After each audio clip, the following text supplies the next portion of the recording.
ang galing mga kuwan. Kay ano siya. Parang mapasaway. Ito ano siya parang maliliit na mga ano. Yung ano siya sa bigas. Tapos iwan ba't napunta yan dito sa loob ng ref. Ayan daming nag-ano dito.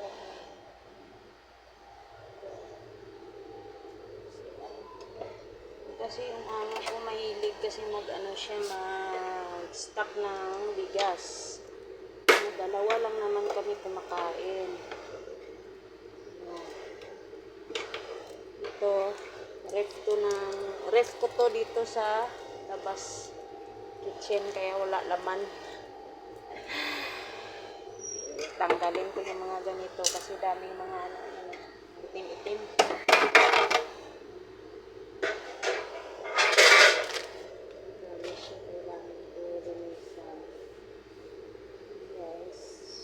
Tapos ito kasi dito sa maliit lang na mga insects, parang mahimatayin na yung mga tao dito. Sobrang sensitive sa mga yan. Bago pa to kasing ref na to kaya yan, tanggalin natin mga ganito.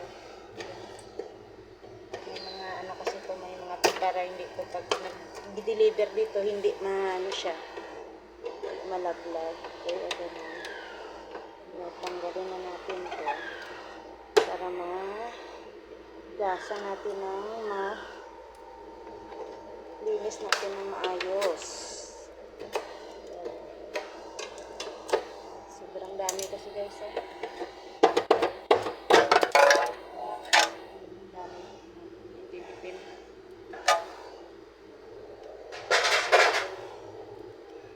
Ngayon lang kasi di ako tinatamad sa mga gawain kasi kakapagod na walang ginagawa.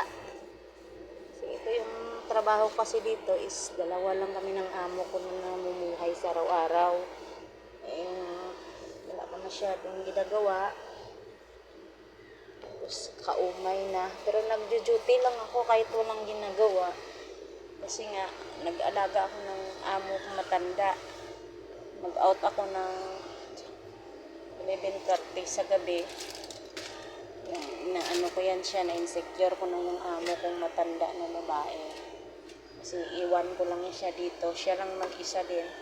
Tapos, aakyat na ako yan. Pamitas ko to sa labas. Dami kasing puno doon. Kinakain-kain ko to pag gusto kong kumain minsan. Dami talaga. Doon sa loob. Araw-araw ako naglilinis. Kahit isa lang makikita nila. Palinisan lahat ng buong ay Diyos ko Lord, magpalit ng bedsheet kung ano dyan.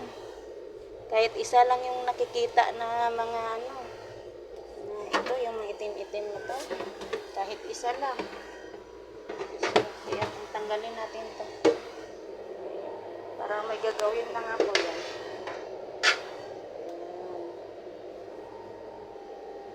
OFW guys,